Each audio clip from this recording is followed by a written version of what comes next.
Friends, कैसे हैं आप लोग। आज के वीडियो में हम क्लास 12 अर्थशास्त्र का 2026 का न्यू वायरल पेपर जो बोर्ड ने जारी किया है उसको सॉल्व करेंगे। तो आज के वीडियो आपके लिए मोस्ट इंपॉर्टेंट है। अगर आप वीडियो पर नए हैं तो वीडियो को लाइक कर दीजिए और चैनल पर नए हैं तो सब्सक्राइब कर दीजिए, बेल आइकन को प्रेस कर दीजिए, क्योंकि बोर्ड एग्जाम के हर इंपॉर्टेंट टॉपिक का वीडियो आपको चैनल पर डेली मिलता रहेगा। तो ये वीडियो को स्टार्ट करते हैं। देखिए, समय हमारा होता है 3 घंटे 15 मिनट का और पूर्णांक होता है 100 नंबर का। उसके बाद देखिए, मैं नोट और निर्देश दिया, दोनों को हम ध्यान से पढ़ेंगे। उसके बाद इसी के अनुसार हम पेपर को सॉल्व करेंगे। नोट में कह रहा है कि प्रारंभ के 15 मिनट परीक्षार्थियों को प्रश्न पत्र पढ़ने के लिए निर्धारित हैं। यानी कि जो शुरुआत का 15 मिनट होगा उसमें आपको प्रश्न पत्र पढ़ना और 3 घंटे में आपको पेपर को हल करना है। निर्देश में दिया है, पहला निर्देश, सभी प्रश्न अनिवार्य हैं। दूसरा है, प्रश्न संख्या 1 से 10 तक बहुविकल्पीय प्रश्न है जिनका केवल सही उत्तर अपनी उत्तर पुस्तिका में लिखना है। और प्रश्न संख्या 11 से 16 तक अति लघु उत्तरीय प्रश्न है जिनका उत्तर लगभग 50 शब्दों में देना है। प्रत्येक प्रश्न 4 अंक के हैं। प्रश्न संख्या 17 से 22 तक लघु उत्तरीय प्रश्न है जो 6 अंक के हैं जिनका उत्तर 150 शब्दों में देना है। और प्रश्न संख्या 23 से 25 तक क्या है, विस्तृत उत्तरीय प्रश्न है जिसके लिए 10 अंक निर्धारित हैं। इसका उत्तर 300 शब्दों में देना है। और तीसरा, सभी प्रश्नों के अंक उनके सम्मुख अंकित हैं। अब हमारा आ गया बहुविकल्पीय प्रश्न। तो देखिए, बहुविकल्पीय प्रश्न में प्रश्न संख्या 1 हमारा है। देखिए, कह रहा है कि निम्नलिखित में से कौन सा एक समष्टि अर्थशास्त्र का विषय वस्तु नहीं है। तो ए ऑप्शन है राष्ट्रीय आय, बी ऑप्शन है विदेशी विनिमय, सी ऑप्शन है मांग का नियम और डी ऑप्शन है सार्वजनिक व्यय। तो देखिए, इसका राइट आंसर जो हमारा हो जाएगा, कह रहा है कि एक समष्टि का विषय वस्तु नहीं है। तो जो मांग का नियम है ये समष्टि का विषय वस्तु नहीं है। तो यहाँ पे हमारा ऑप्शन नंबर सी सही हो जाएगा। दूसरा प्रश्न है, भारत में राष्ट्रीय आय का आकलन किसके द्वारा किया जाता है। ए ऑप्शन है वित्त मंत्रालय, बी ऑप्शन है भारतीय रिजर्व बैंक, सी ऑप्शन है राष्ट्रीय प्रतिदर्श सर्वेक्षण संगठन और डी ऑप्शन है केंद्रीय सांख्यिकी। तो देखिए, इसका राइट आंसर जो हमारा हो जाएगा क्या हो जाएगा, यहाँ पे देखिए राष्ट्रीय प्रतिदर्श सर्वेक्षण संगठन। तो यहाँ पे हमारा ऑप्शन नंबर जो है सी सही हो जाएगा। उसके बाद देखिए, तीसरा क्वेश्चन है, केंद्रीय बैंक की नीति कहलाती है। ए ऑप्शन है राजकोषीय नीति, बी ऑप्शन है मौद्रिक नीति, सी ऑप्शन है विदेशी विनिमय नीति और डी ऑप्शन है अंतरराष्ट्रीय व्यापार नीति। तो इसका राइट आंसर हमारा हो जाएगा मौद्रिक नीति। तो यहाँ पे देखिए ऑप्शन नंबर जो बी है ये हमारा सही हो जाएगा। उसके बाद देखिए, प्रश्न संख्या 4 है कि मुद्रा की मांग तथा ब्याज की दर में संबंध है।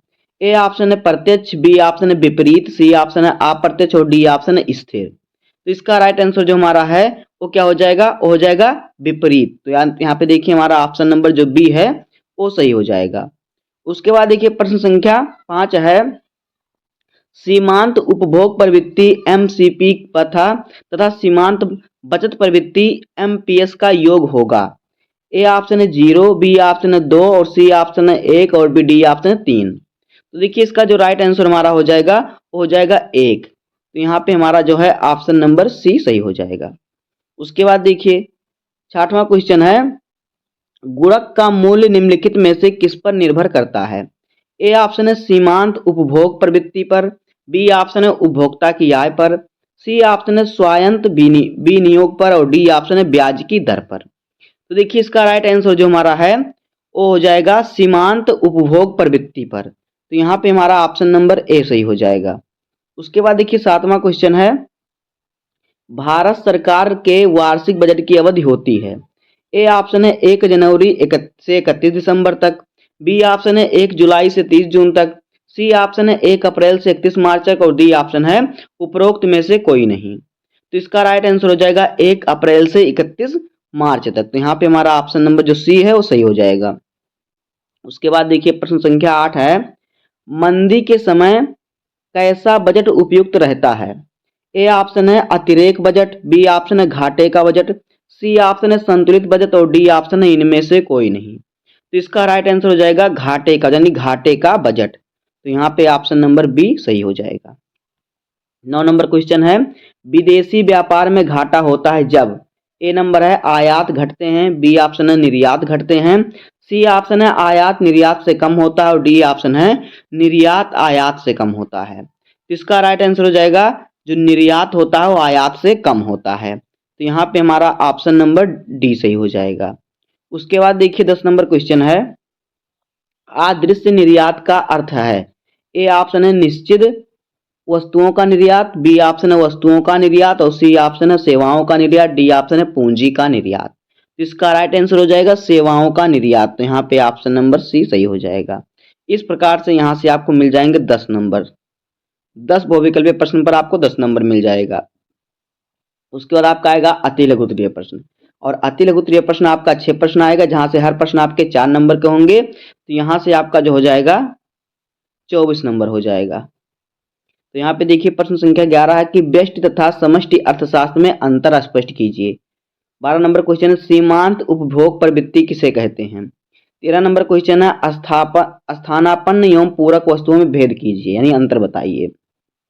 14 नंबर क्वेश्चन है उत्पादन के साधनों का प्रयोग करके एक उत्पादक अल्पकाल में मांग के अनुसार पूर्ति को क्या बढ़ा सकता है, समझाइए।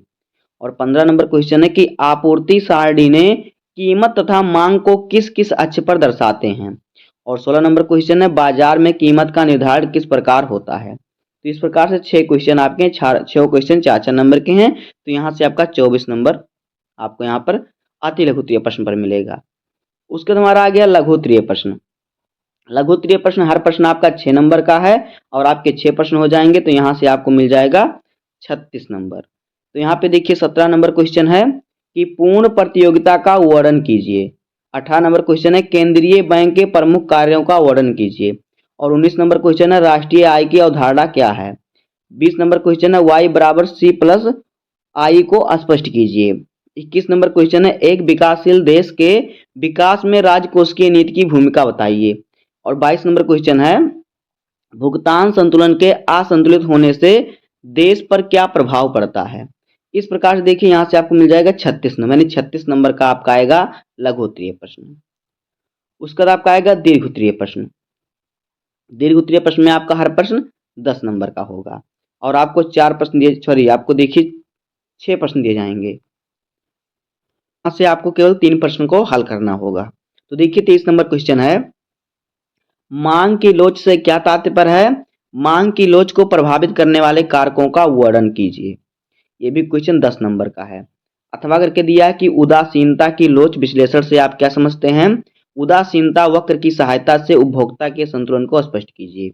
यहाँ पर आपको इन दोनों में से सिर्फ एक क्वेश्चन का आंसर लिखना है, जहां से आपको मिलेगा 10 नंबर।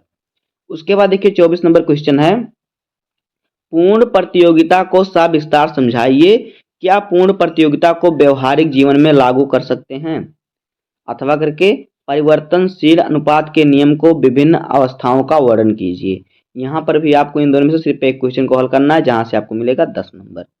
उसके बाद देखिए 25 नंबर क्वेश्चन है राष्ट्रीय आय को परिभाषित कीजिए। इसे मापने में कौन कौन सी कठिनाइयां आती हैं।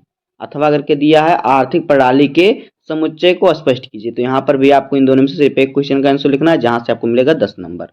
तो दोस्तों इस प्रकार से आपको क्लास 12 अर्थशास्त्र का पेपर सॉल्व करना होगा, तब आपको पूरे नंबर मिलेंगे 2026 के बोर्ड एग्जाम में। तो उम्मीद करता हूं आपको वीडियो पसंद आएगा। इन सभी क्वेश्चनों का आंसर भी मैं बता चुका हूं, वहां से आप पढ़ सकते हैं। अगर आप वीडियो पर हैं तो वीडियो को लाइक कर दीजिए, चैनल पर सब्सक्राइब कर दीजिए। मिलते हैं किसी नेक्स्ट वीडियो में, तब तक के लिए धन्यवाद। जय हिंद।